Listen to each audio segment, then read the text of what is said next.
Okay, Really first sweet. of all, I know the history behind the WNBA. I know that both of those cities have had teams before and they got us where we're at, so I'm thankful for that. It was supposed to be a coronation of basketball's brightest new star, a triumphant entrance for a player reshaping the sport right before our eyes.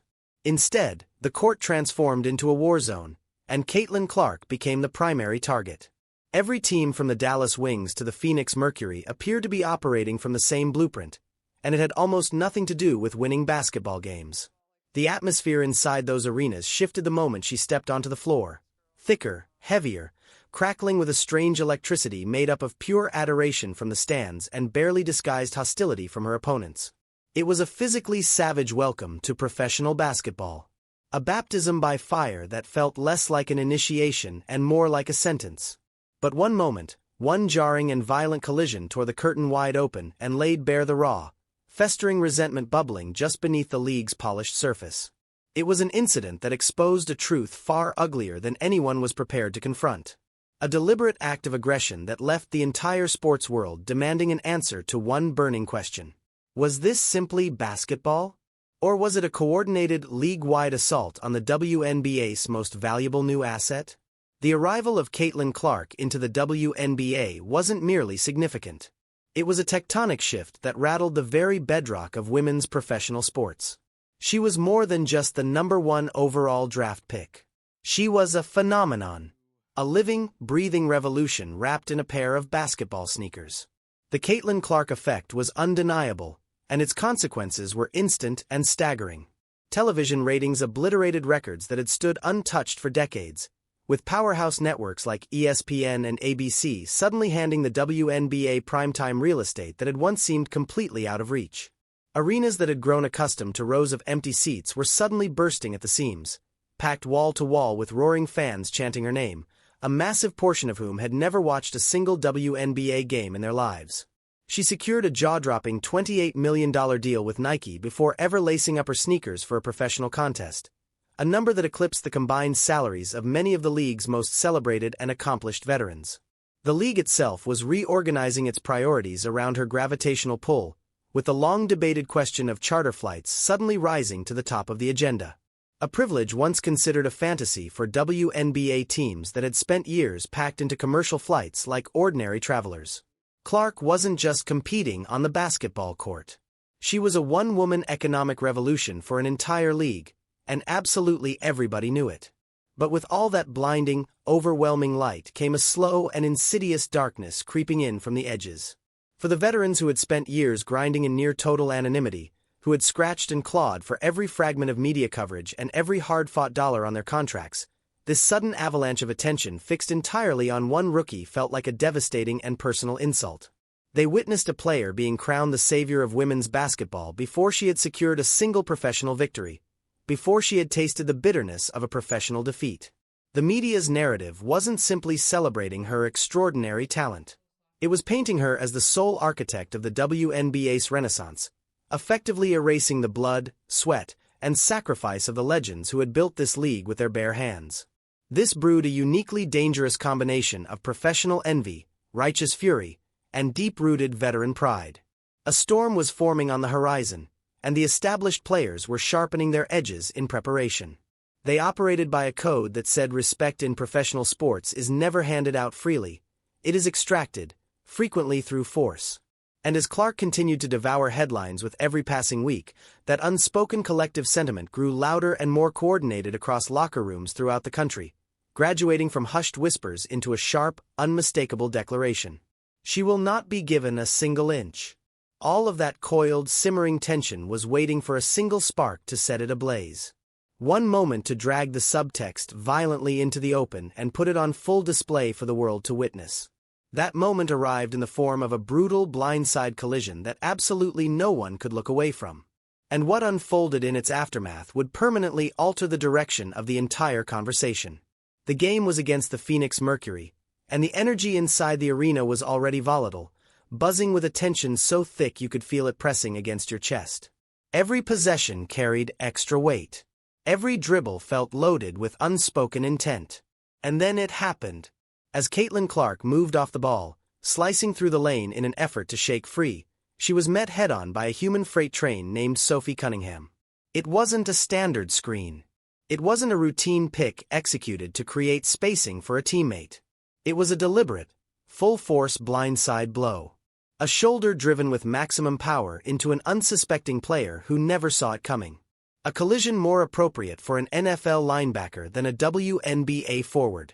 Clark collapsed to the floor, the breath driven completely from her lungs, her face a vivid portrait of shock, pain, and sheer disbelief. The whistle shrieked. A piercing sound slicing through the stunned, momentarily silent crowd. But the harm was already done. This was something far beyond a hard foul. It was a message delivered with cold, surgical efficiency on a national stage. The play was replayed relentlessly from every possible camera angle, and each one made the premeditated nature of the impact increasingly impossible to deny. You could watch Cunningham set her feet, coil her body, and then drop her shoulder in a manner that appeared engineered specifically to punish, not to compete. It was a calculated act of aggression, a physical declaration that thundered, "This is not college anymore. Your highlight reels carry no weight here." The league's golden child had just been publicly and brutally humbled, and the player responsible stood over the wreckage with an expression of cold, detached composure, as though she had simply completed a routine task on an ordinary workday. This single act split the sports world straight down the middle. Was it a cheap shot? A cynical, dirty play designed to injure and psychologically dismantle a young superstar? Or was it the living embodiment of the league's unwritten code of conduct, a harsh but unavoidable lesson that every transcendent talent must eventually face? The argument detonated across every platform, but one reality was now impossible to dispute. The secret campaign against Caitlin Clark had been dragged into the open for every pair of eyes on the planet to examine. But to truly comprehend the collision, you first have to understand the woman who delivered it. Sophie Cunningham was not a marquee name. She was not the face plastered across magazine covers or the subject of massive endorsement negotiations. She was a worker. A tough-as-concrete role player who had built her professional career entirely through relentless grit, iron willpower, and an absolute readiness to handle the unglamorous, physically demanding work that franchise cornerstones routinely sidestep. Her entire identity was built on physicality. Her purpose was to be a disruptor, to burrow under the skin of the opposing team's most dangerous player and to establish an atmosphere of intimidation from the very opening tip.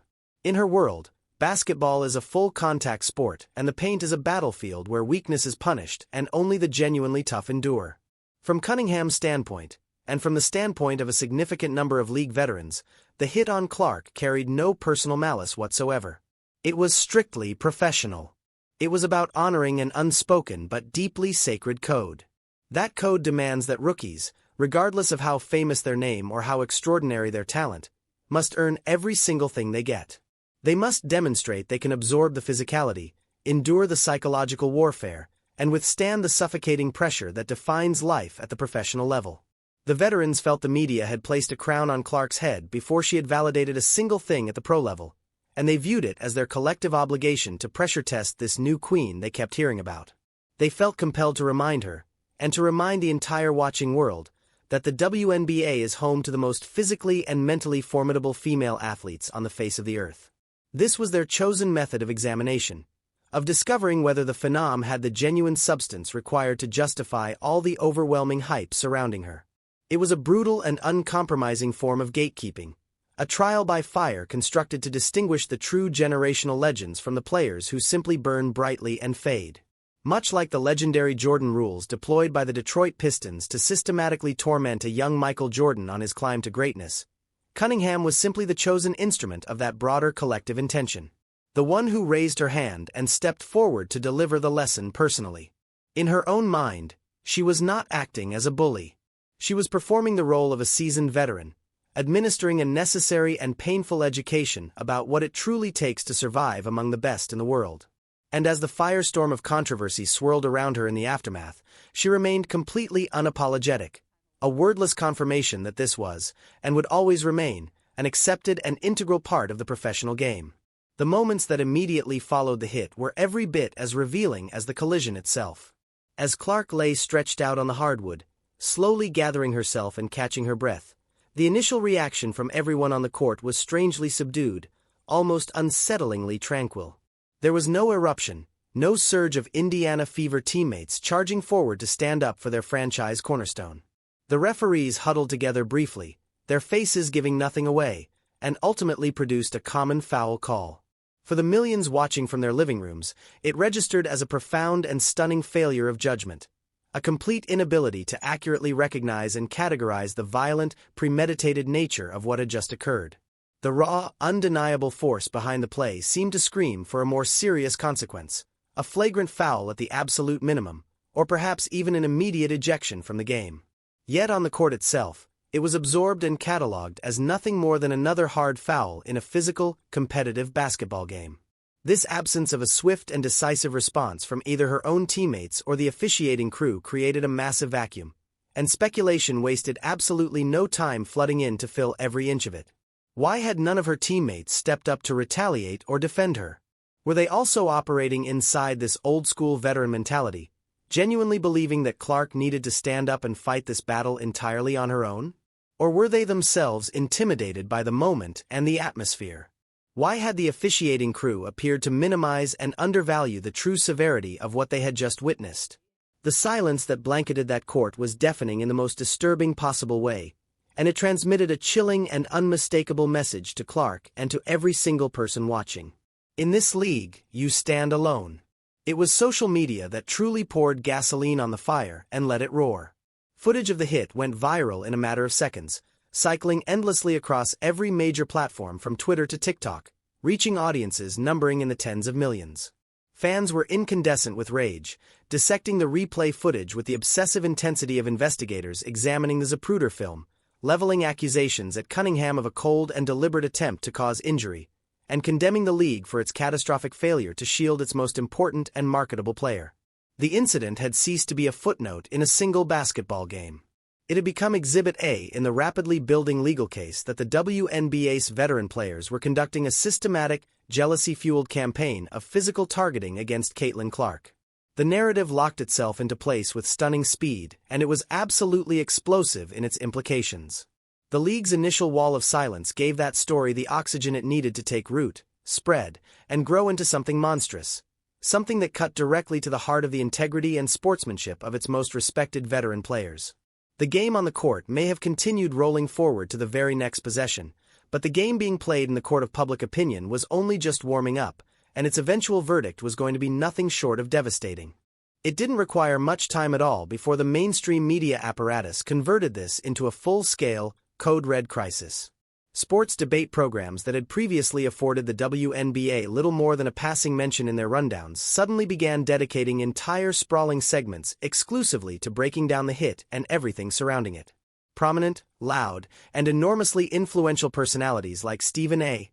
Smith and Pat McAfee entered the ring with scorching takes that blasted the controversy out to an audience exponentially larger than anything the WNBA typically commanded on its own. The league found itself pinned beneath a high-powered microscope, and what that lens revealed was profoundly and bitterly divisive. On one side of the divide, analysts of all stripes declared the entire episode a flat-out disgrace to the sport and everything it was supposed to represent.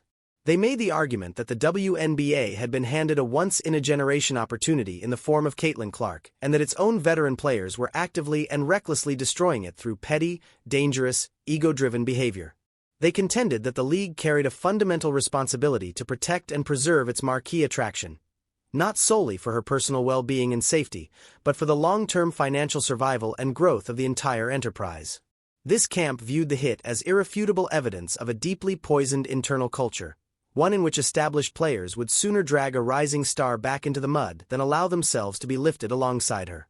On the opposing side, a vocal and passionate contingent of former players and old-school basketball purists pushed back with matching heat and conviction. They dismissed the eruption of outrage as the inevitable product of a soft, overly sensitive sports culture that had lost all genuine understanding of what professional basketball has always demanded.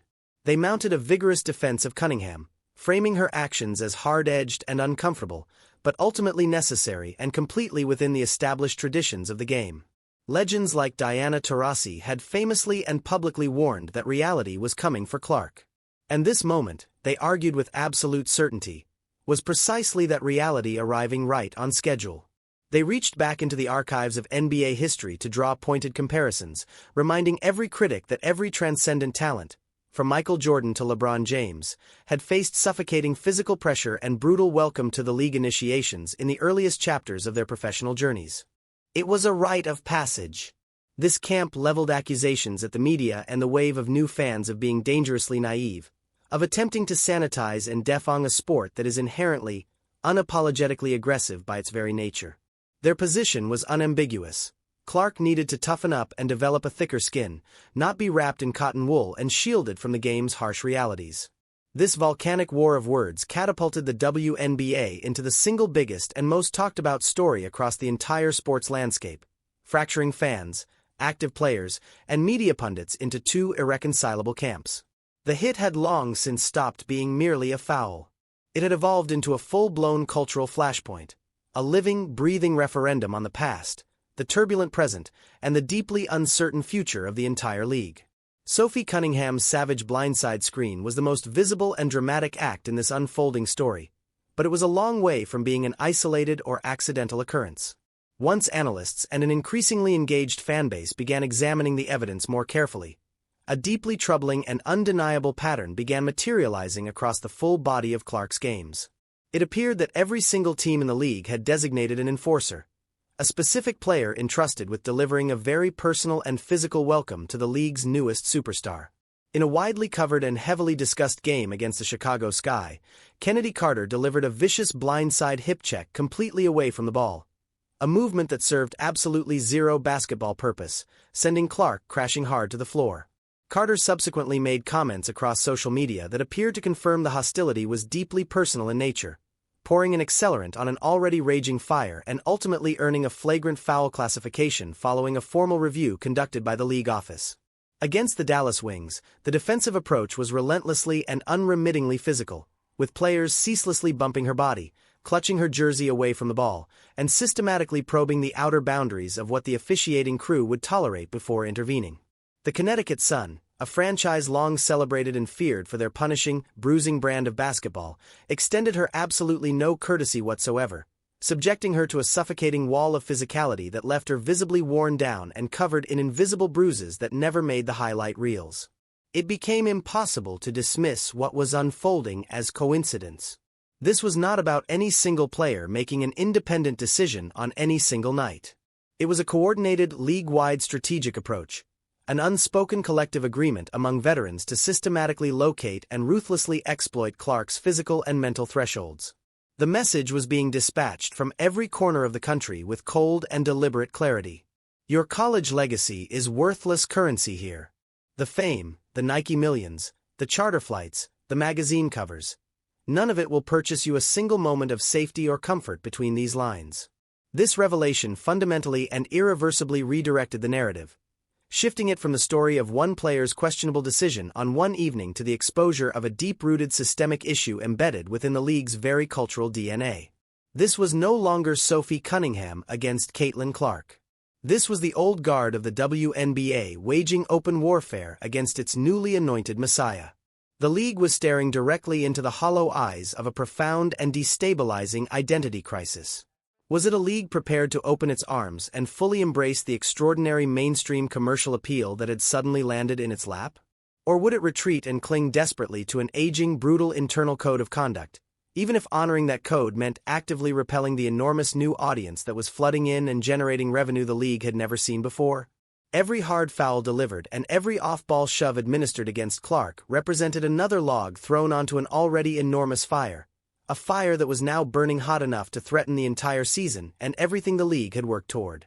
The relentless barrage of targeted physical punishment and the unceasing roar of media scrutiny began producing a clear and impossible-to-ignore ripple effect, one that extended far beyond Caitlin Clark herself and reverberated across the entire organization and structure of the WNBA.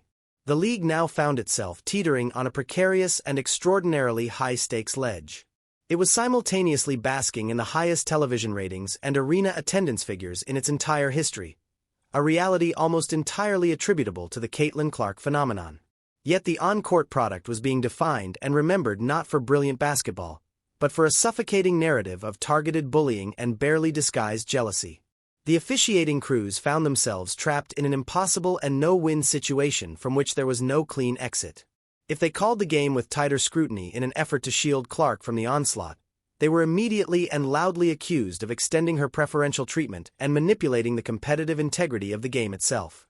If they adopted a hands-off approach and allowed teams to play with physical freedom, they faced equal and opposite condemnation for surrendering control of the game and permitting the league's most important and financially significant player to be hunted down and potentially injured.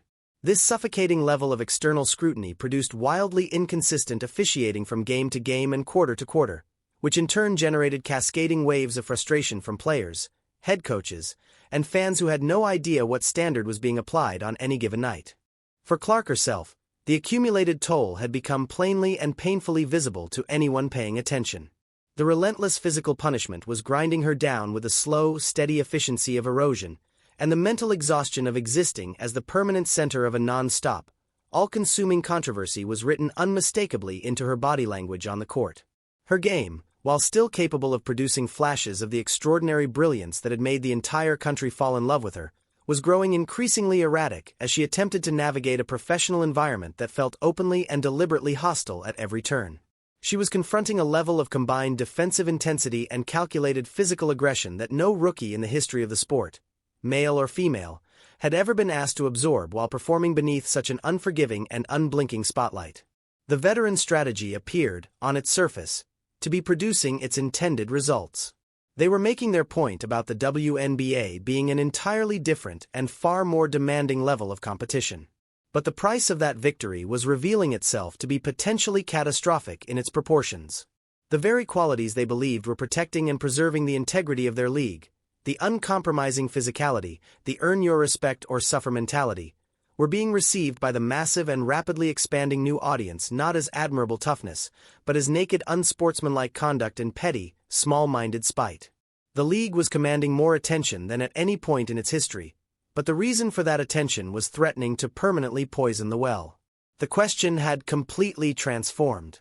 It was no longer a question of whether Caitlin Clark possessed the tools and the resilience to successfully adapt to the WNBA's demands. It had become an existential question of whether the WNBA itself could navigate and ultimately survive the Category 5 storm that had arrived alongside her. The collision between Sophie Cunningham and Caitlin Clark was never, at its core, about a single violent play unfolding during a single regular season basketball game. It was the physical and undeniable manifestation of a conflict rooted deep within the soul of the WNBA itself. A war waged between the gritty, battle-scarred veterans who constructed this league brick by brick in the darkness of obscurity and the luminous, electrifying new phenomenon who carried it without warning into the blinding white heat of a national spotlight. This was no ordinary hard foul debated and forgotten within a news cycle. It was a cultural civil war, fought on hardwood floors across the country, broadcast live for the entire world to dissect and judge. The hit, and every single one that followed it, peeled back the surface and exposed the raw, inflamed nerves of a league wrestling desperately with change that was arriving faster and more forcefully than anyone had ever anticipated or prepared for. It laid bare a veteran culture that insists, as a matter of sacred principle, that respect must be forged through a trial by fire, even when that fire grows large enough to threaten the very structure of the house they poured their lives into building. For Clark, it has been a ferocious and disorienting awakening to the professional reality that sport at the highest level is as much a contest of psychological endurance and mental fortitude as it is a showcase of athletic talent. The saga continues to unfold in real time with every game played, every hard foul delivered, and every heated and impassioned debate that erupts in its wake. The league finds itself standing at a decisive and historic crossroads, compelled to look inward and confront questions about its own fundamental identity that it has never been forced to answer before. Will it choose to protect its brightest star and throw open the doors to a new era of commercial prosperity and cultural relevance? Or will it permit the old guard's ancient and uncompromising code to steer its future, gambling the loyalty and enthusiasm of millions of newly converted fans against the approval of those who were already there? The final and perhaps most uncomfortable truth of all is that this conflict may be precisely the catalyst the WNBA has long needed to force its own evolution. It is raw and unfiltered. It is genuinely compelling in a way that scripted drama could never replicate. And it has captured the attention of a world that had largely looked elsewhere. But as the smoke gradually clears and the dust begins to settle, the ultimate question hangs unanswered in the air above every arena. Will this fierce and fiery rivalry temper the steel of a stronger, more unified, and more resilient league rising from the flames? Or will the relentless, all-consuming war to humble and break Caitlin Clark ultimately cost the WNBA the most precious thing it has ever been given, its moment?